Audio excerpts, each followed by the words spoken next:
Bonjour amis internautes, merci de l'attention que vous faites à iNews 24. C'est iNews 24 en Australie, dans la ville de Melbourne. Nous recevons l'habitué du plateau.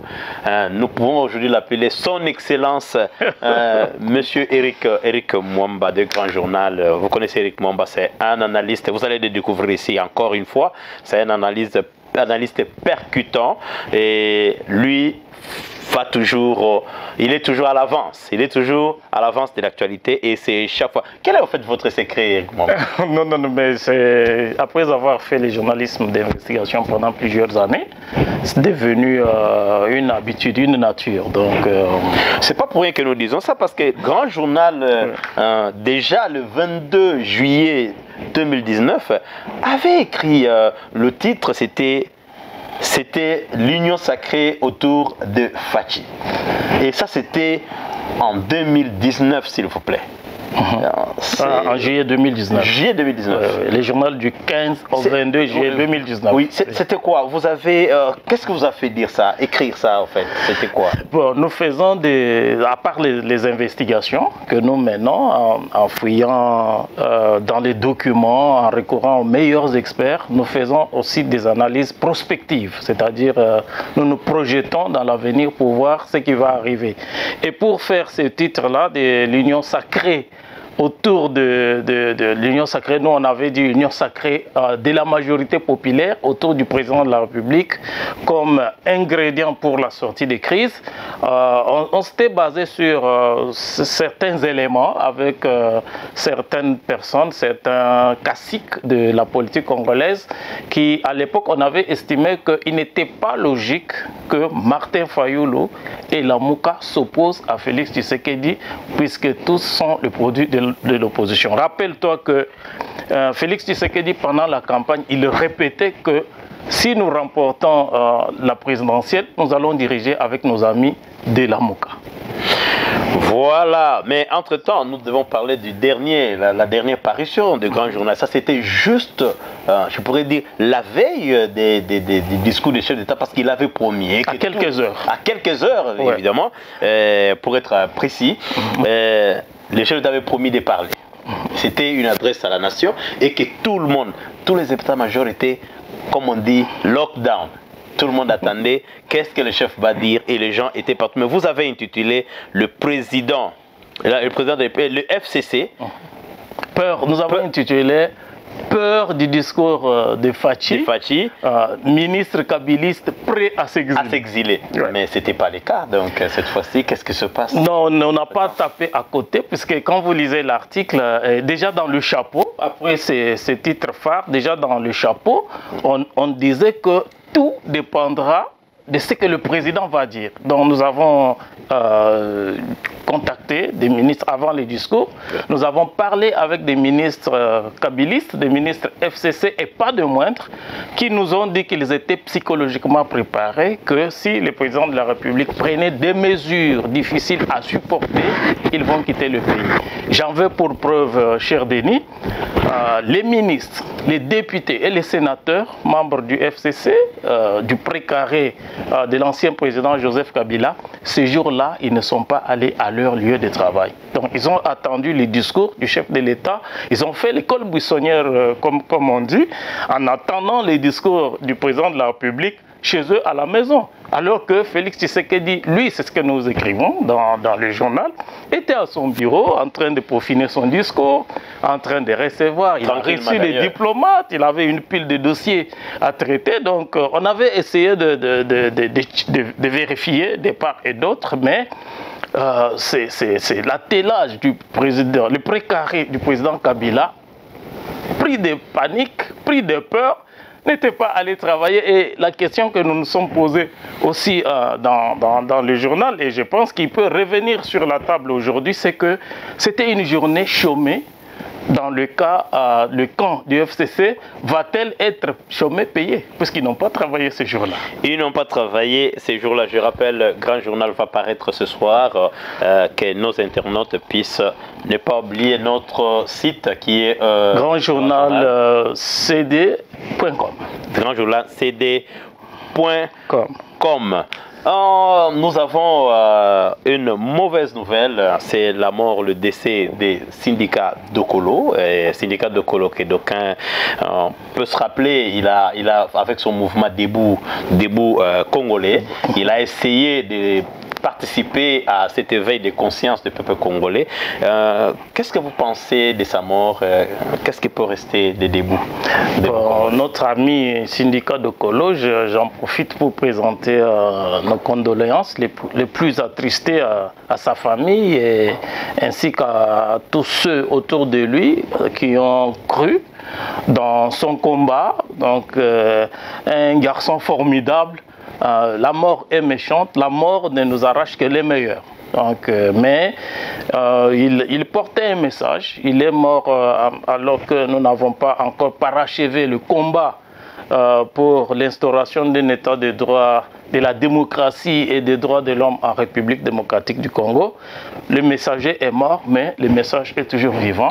Je pense qu'on va continuer. Et pour ce mouvement Debout Congolais, vous pensez qu'il partira avec le mouvement? Parce que d'habitude, les partis politiques, comme nous savons, en République démocratique du Congo et partout ailleurs à présent en Afrique, appartiennent aux individus. Et vous pensez que ça va survivre et que le message continuera toujours à passer? Bon, je pense, hein, c'est pour cela que je disais pour chuter qu'il fut un messager.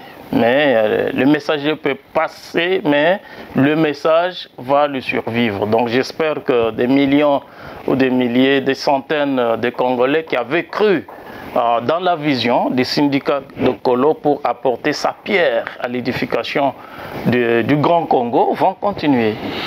Voilà, Inus 24 présente ses condoléances à la famille Dokolo et puis ainsi qu'à sa chère épouse Isabelle dos Santos Dokolo.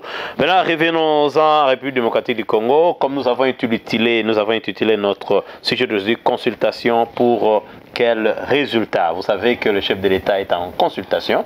Et qu'est-ce que vous pensez de cette consultation en fait? Comment vous pensez qu'il va procéder? Il va commencer par voir Fayoulou ou bien vous avez une idée de l'agenda? Parce que vous, en fait, vous êtes dans les secrets des dieux, j'ai l'impression. Bon, en fait, le président de la République parle déjà avec les gens. Ils n'ont pas encore rendu public, à moins que ça soit fait pendant que nous étions en train de préparer cette émission. Mais sinon, on ne connaissait pas encore le format. Mais moi, ça me rappelle les consultations de 1989. Avec Mobutu. Avec Mobutu. Ça s'appelait consultation populaire. Et c'est le chef de l'État à l'époque avait fait, grâce à l'ambassadeur Mokolo Ampombo, qui coordonnait... Qui aujourd'hui est sénateur. Qui aujourd'hui est sénateur, qui coordonnait ces consultations populaires. La machine politique était bloquée avec une opposition qui était très, très forte, mais qui était encore en clandestinité. Avec l'UDPS en tête, tout était bloqué, rupture de la coopération avec les partenaires traditionnels de la RDC, la Banque mondiale, le FMI et bien d'autres partenaires majeurs. Le président de la République, le maréchal Mobutu, s'est dit « Je vais consulter les forces vives de la nation ».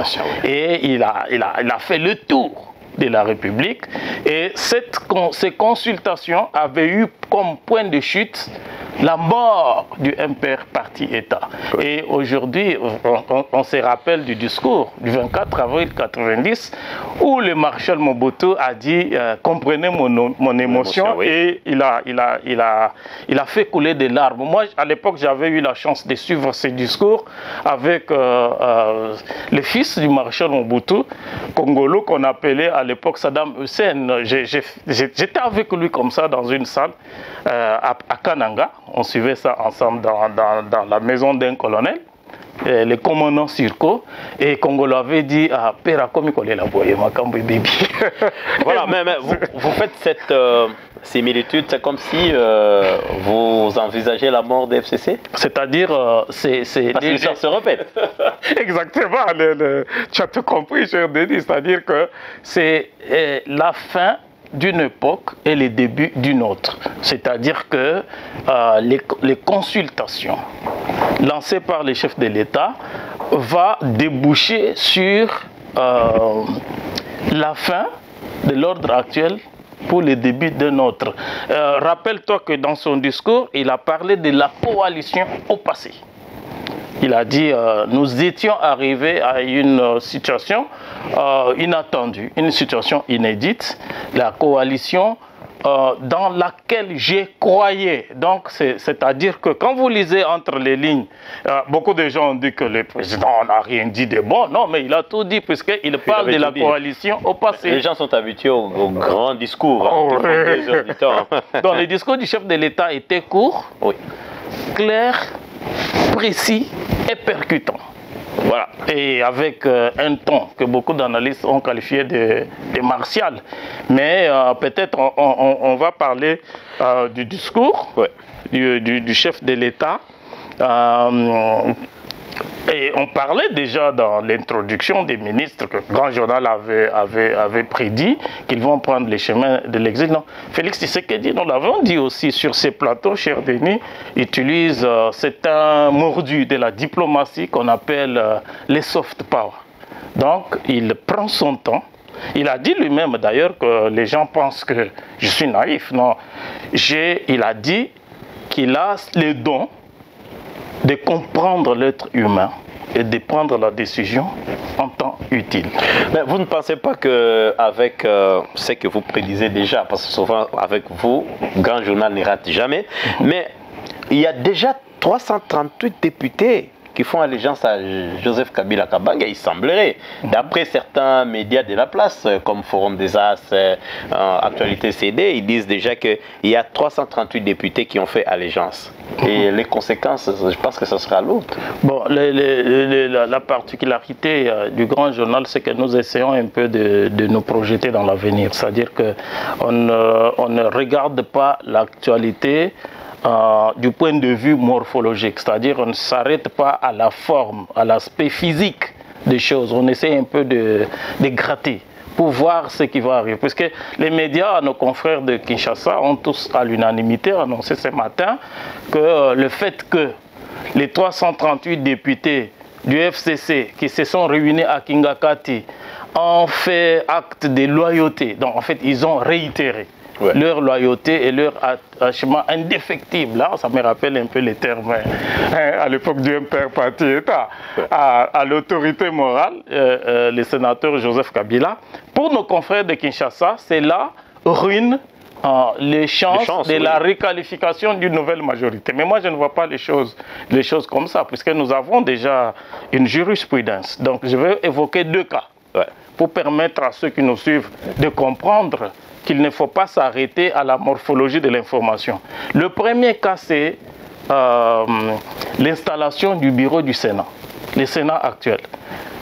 L'ancien président Joseph Kabila, la même autorité morale, avait réuni ses troupes, puisque les Sénats devaient élire son bureau, et il avait donné un mot d'ordre. Le mot d'ordre, c'était de voter pour Alexis Thambwe Mwamba.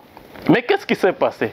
On a vu du jour au lendemain, Modeste Bahati, qui était aussi un des caciques du FCC, qui a dit non, moi je vais me présenter aussi. Et contre toute attente, on pouvait encore comprendre qu'il y ait ambition personnelle au sein d'une plateforme, d'une coalition, ce qui est normal. Mais qu'est-ce qu'on a vu? Modeste Bahati, lorsqu'on a publié les résultats, nous avons 109 sénateurs. De moins un sénateur, les sénateurs à vie, ça nous fait 108 sénateurs. C'est-à-dire, sur les 108 sénateurs, si vous enlevez Modeste Bahati lui-même, qui a porté aussi sa candidature contre celle de Thambwe Mwamba, ça nous fait 107 sénateurs. Mais qu'est-ce qui s'est passé à la publication des résultats? Modeste Bahati a eu 49 voix. C'est-à-dire 49 sénateurs ont refusé. Exactement. 49 sénateurs ont refusé, alors que la veille, ils étaient à Kingakati. Ils avaient reçu le mot d'ordre. Ça s'est passé exactement comme ça s'est passé aujourd'hui. Ils ont reçu un mot d'ordre, mais à la publication des résultats, 49 personnes sur 108 ont voté contre le mot d'ordre du... disons que ça ne se fasse pas comme ça. quelle pourrait être selon vous la réaction de Fathi? Mais ce n'est pas la première fois. Je donne un deuxième cas. Ah oui, vous avez dit qu'il y avait deux... je donne un deuxième cas. Deux jurisprudences. Oui. L'autre cas, c'est en 2006, avec Léon Kengo Ndondo, qui va présenter toujours au sein du même Sénat, qui va présenter sa candidature contre celle de Léonard Chéo Kitundu, l'ancien ministre des Affaires étrangères, ministre des Droits de l'Homme, directeur de cabinet de Joseph Kabila, qui était soutenu par Joseph Kabila, qui avait donné le mot d'ordre en faveur de Léonard Chéo Kitundu, mais Kengo Ndondo va battre à plate couture Chéo Kitundu et devient président de... Donc, ces deux cas, on peut énumérer sans fin, mais ces deux cas me permettent aujourd'hui de savoir que le mot d'ordre ne suffit pas et la lecture de l'acte de loyauté faite à Kingakati n'est que pure poudre aux yeux. Les choses vont se passer autrement. Mais vous ne pensez pas que le sénateur Avi a tiré les conséquences, lui aussi, de ce qui s'est passé? Il y a même des stratégies peut-être qui sont mises en place. Maintenant, cette fois-ci, il y a des 4x4, il y a des $50,000, ainsi de suite. Vous pensez que les Congolais auront leur propre conscience? Bon, je n'ai pas mené mes propres enquêtes pour affirmer que les députés ont reçu des $50,000 chacun et des DIP. Je n'ai pas mené mes propres enquêtes. Mais si cela était le cas, je considère d'abord que c'est une infraction. Rappelle-toi, cher Denis, que lors de l'installation du même Sénat au mois de mars 2019, le président de la République avait déjà suspendu l'installation du Sénat pour cause de corruption. Donc à l'époque, on parlait de corruption, aux tentatives de corruption, etc.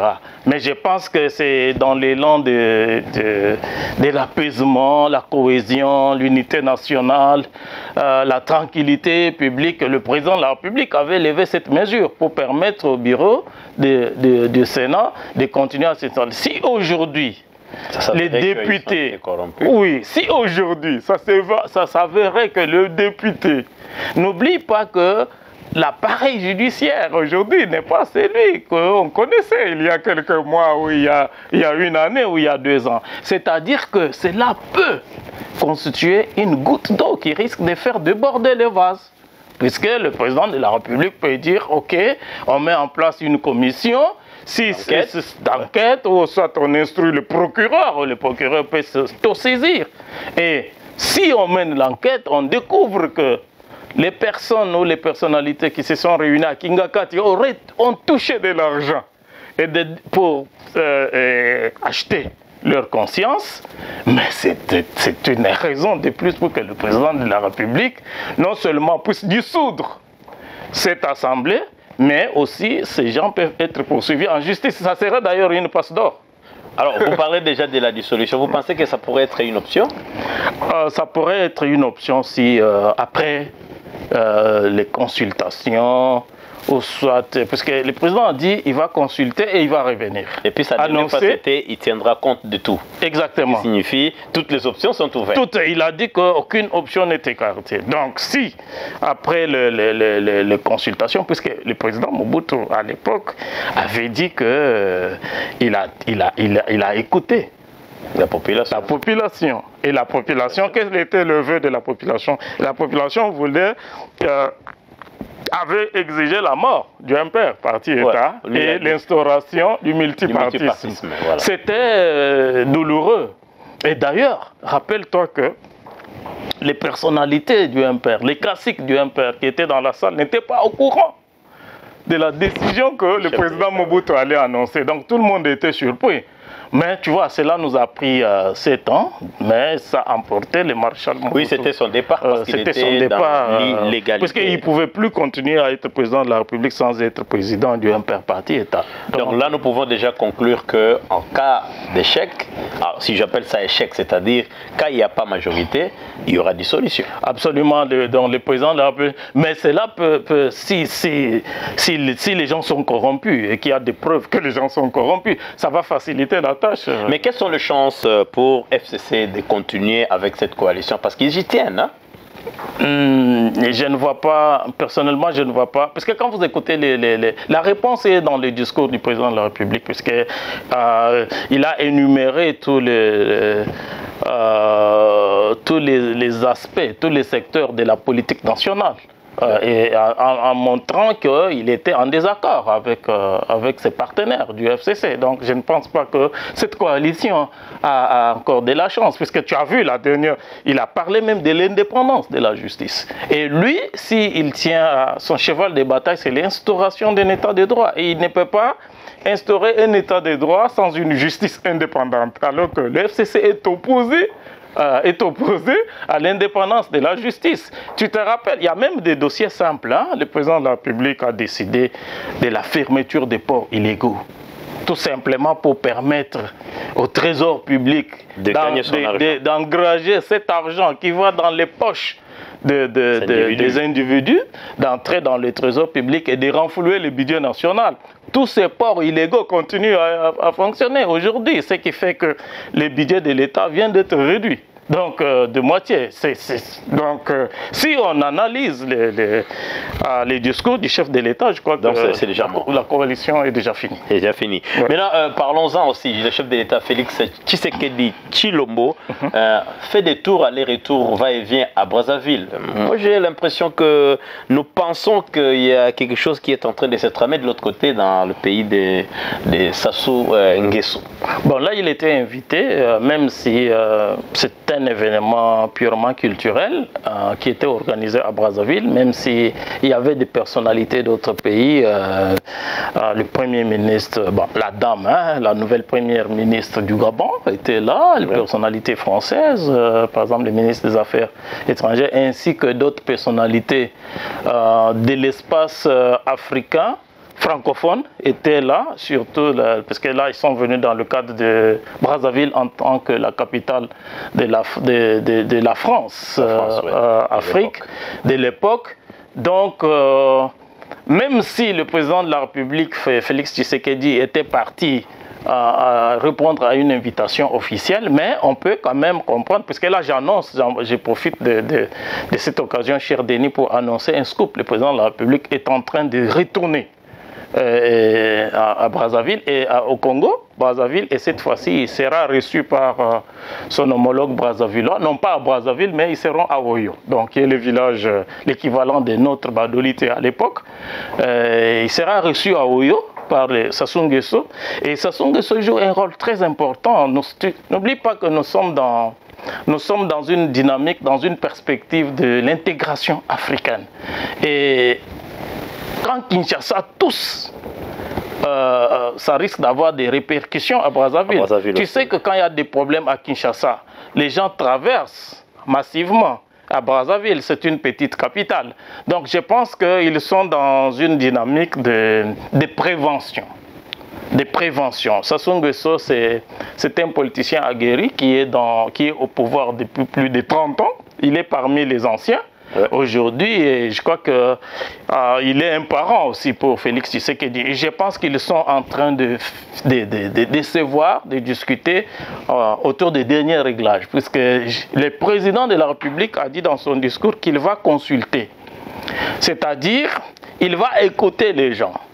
Lui, il a déjà les décisions qu'il a prises, mais il veut juger pour voir. Je pense qu'il est en train. Exactement. Je pense qu'il est en train de discuter avec le président Sassou pour voir quelles peuvent être les conséquences des décisions qui vont être prises, et puis voir comment il faut anticiper, puisque gouverner, c'est prévoir. Voilà, donc là c'est un scoop des grands journaux et puis nous suivrons ça de près très prochainement. Alors il y a encore, pour finir, les passeports. Ça se fait encore rare et pourtant Fachi avait dit tout ça c'est fini. On a décidé même de retirer, je pense que ça s'est fait, non? On a retiré à ceux-là, le monsieur qui...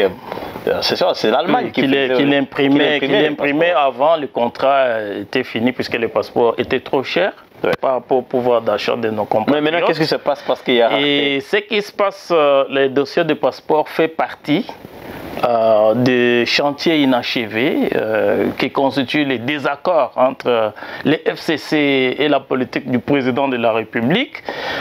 Les deux parties ne se mettent pas d'accord, parce qu'il faut savoir, cher Denis, que l'industrie du passeport constitue une véritable vache à lait. C'est un réseau, hein, c'est pas cette société étrangère, des millions. Des millions de dollars. Donc, lui, il veut confier. Normalement, la Banque centrale du Congo peut imprimer les passeports qui peuvent être gérés. L'hôtel de monnaie peut imprimer, mais tu sais, c'est une véritable industrie financière qu'on est en train de ravir aux gens. Et bon, là, on apprend que Ilon Kamba a reçu la ministre des Affaires étrangères, puisque c'est parmi les dossiers pour lesquels le président de la République a tapé du poing sur la table, puisqu'il y a beaucoup de nos compatriotes, et même ceux qui sont à l'étranger, qui sont bloqués. Il y a des gens qui sont bloqués à cause des confinements, mais après, ils voudraient rentrer, mais il n'y a pas de passeport. Voilà, donc je pense que le problème va être réglé peut-être par le prochain gouvernement, hein, puisque le gouvernement, comme on dit, le départ du gouvernement actuel est en téléchargement pour répondre. C'est en téléchargement. Et à quand la sortie du grand journal? Parce qu'il y a... Lundi matin. Le lundi matin, aujourd'hui c'est vendredi. Oui, sort lundi matin. Lundi matin, nous avons grand journal. Et on va sortir avec des révélations extraordinaires sur la politique sécuritaire de la RDC, mais on aura aussi un dossier intéressant sur la SNEL. Donc, vous pouvez déjà déjà faut grand vous en procurer. Merci beaucoup, Eric Momba. Merci d'être venu encore une fois à Grand Journal. Nous vous remercions. Chers amis internautes, merci d'avoir été avec nous. Patient toujours, c'est News 24. Nous vous disons bye et à la prochaine. Merci. Au revoir.